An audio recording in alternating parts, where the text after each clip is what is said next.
It's time for Roll for Crit's Kickstarter Pickstarters. Let's see what cool Pickstarters we liked on January 27th, 2020.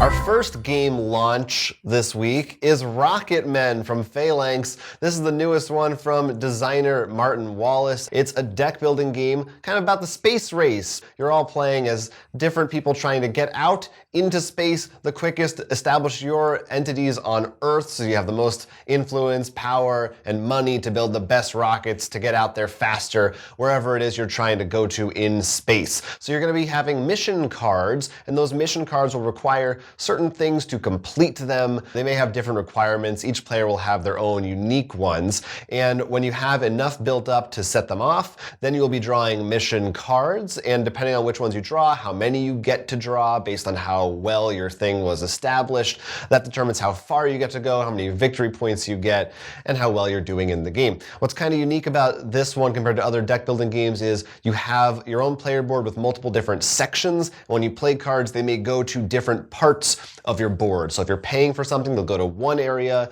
If it's for your mission that you're launching, it'll go to another area to build your rocket up. Not the most exciting visual game, in my opinion. It's kind of just a bunch of fairly standard space images of rockets and ships, but it had a lot of great buzz and it's a great designer, and I did think it sounded like it had some new ways to tackle the deck building aspect of it. I like deck building, but I agree, and I think we've said this all the time, deck building needs to be seen more as a mechanic to add in the game, not just the only thing in the game. Mm-hmm. So when you see that you also have a board moving around, I mean, this is why Mage Knight also, I think, has stood up to the test time, because it was one of the early adopters of, we have deck building, but you're doing other things too. Yeah, you do have, like you said, that board, you're moving around, you're going up tracks and things. Mm-hmm. There's some cool stuff going on, and the fact that everybody's also doing their own unique thing, like you might have your own personal goal, so maybe certain cards are better for you than other people. I mean, I guess that's true of all deck building games, but no, I think there's not one common goal. I think like if you look at Dominion or like the DC deck building game, at the very least with those two, usually the cards are generally like the good cards are good for everyone and everyone does the same thing. Right, that is true. Take a look at Rocketmen. It's $31.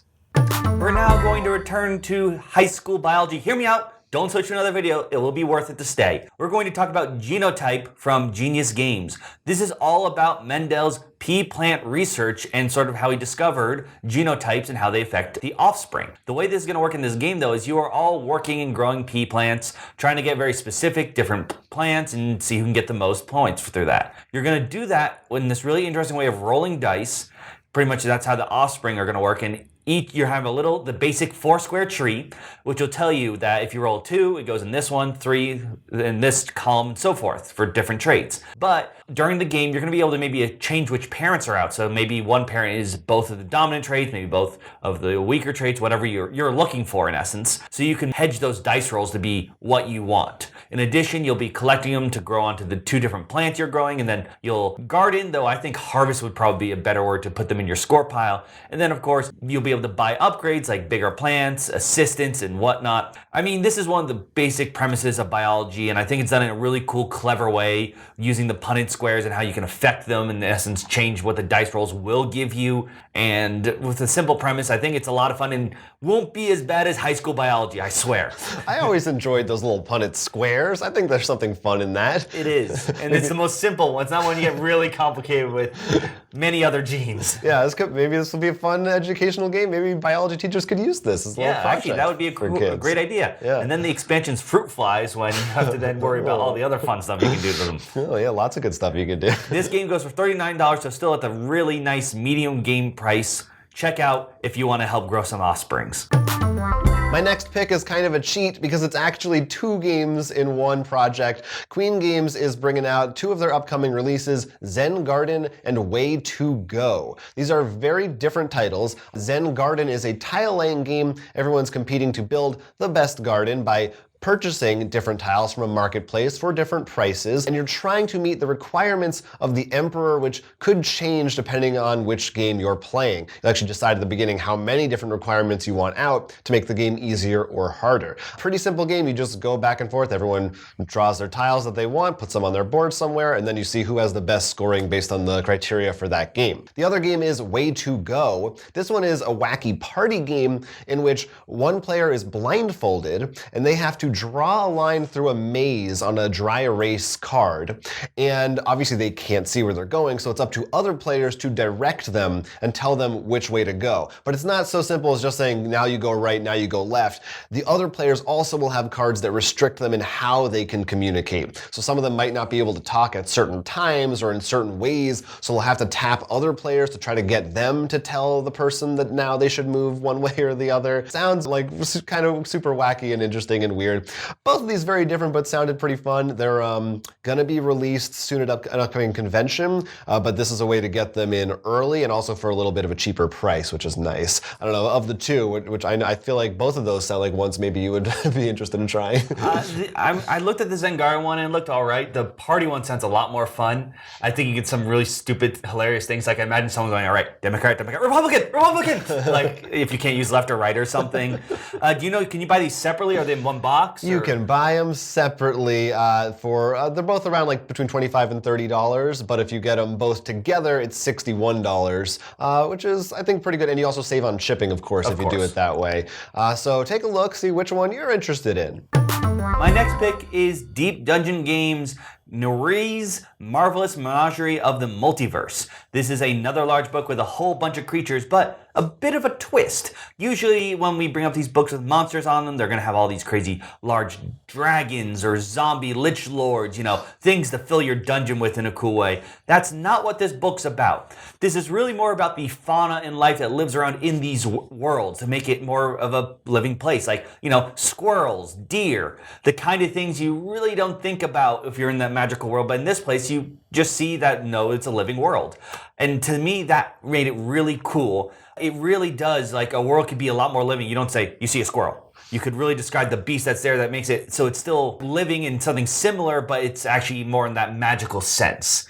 And I really like that. And they do give stat blocks. I love the way they say it is, because you know, your murder hobo parties will eventually try to kill everything.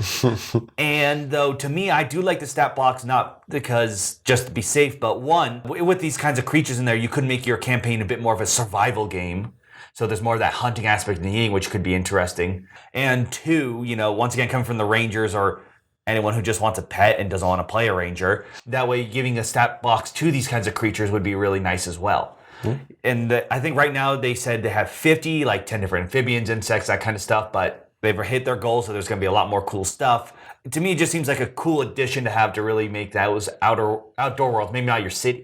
You probably could use some of these for cities, like if there's like a pigeon aspect in there. But I think that some rats. Like, sure, it's not the big bad monster you get to see, but it's a cool way to just add some living world and maybe if you do have that one guy who's going to kill little creatures, you can not just try to quickly roll, they're all ones or something, do something a bit more interesting. Yeah, you don't have to have the only creatures that you have in the game established or things that people are going to fight and kill and monsters. Yeah, why not give some love to some, just the little critters of nature? I think it sounds like fun. Maybe you're doing a Doolittle campaign and you want people to be able to talk to them and hang out. See if you can do better than the recent movies. Yeah. The PDF is $15 with the book at $40, and of course some other cool stuff from these guys. So check out if you want to liven up your world.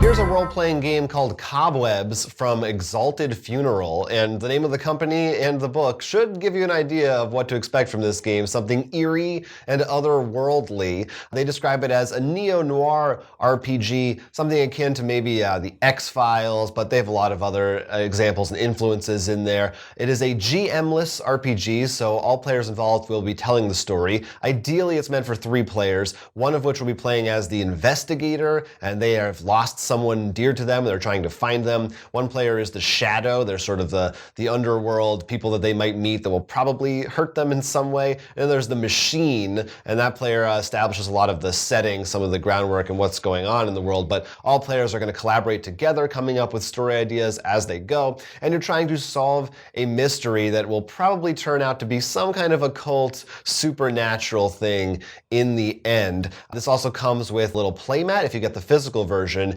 and there's a whole system with that mat and with dice to randomize a little bit of what might come up, what you might have to encounter, what players will need to improvise and decide what's going to happen on the fly. And there's going to be some, of course, pre-written stories you can use as prompts, or you can go about it your own way. Sounded like a very cool, unique premise to me, based on some weird, creepy themes that I've enjoyed. Certainly there's a dash of Lovecraft in there, some other stuff, but yeah, it sounds neat. Cobwebs. Definitely sounds like an interesting idea.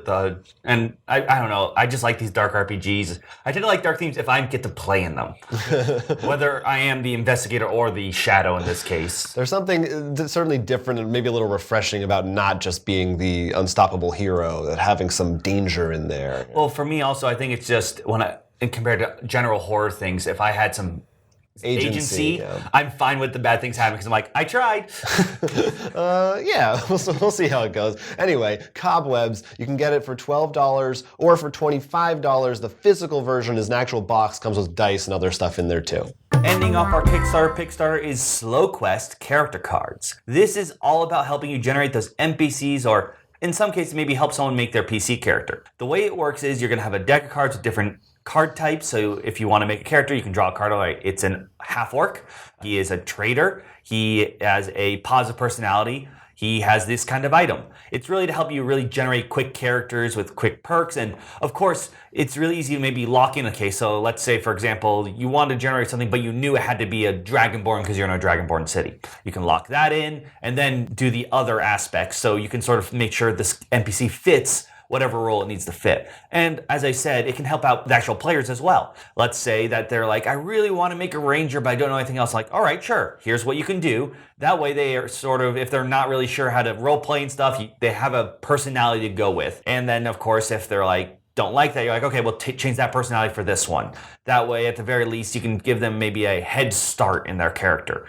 It's a simple thing, but I think something very helpful for whether you're the DM or a new player character. It just sounds really fun. In particular, because I had a lot of hard time the first time I did it, was the dungeon master, so to speak, and coming up with NPCs. So for someone like me, it's a godsend. I'm always a fan of these tools like this for RPGs that help you develop things like that. It's kind of fun. It's also kind of like it's like a writing prompt. You know, you get a little head start, but then it gets your brain moving in directions of like, oh, what can this character do now in the world? Right, and because it maybe gives you that rigid walls to start with, it's a little easier than going like, should I make him mean? Should I make him this? Right. Also, a lot of cute art on the cards.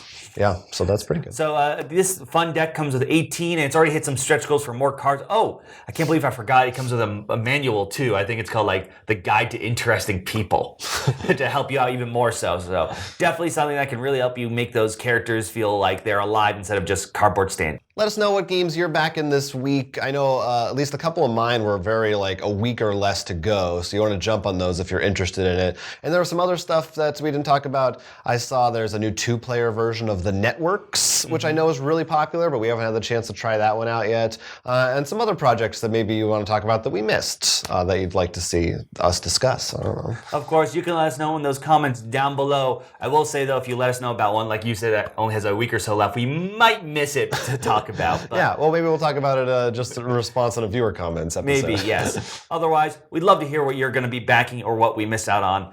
But for now, I'm Will. I'm Jonathan. This has been Kickstarter Pickstarter. Hey, go ahead, like and subscribe, and support our Patreon for even more board game content.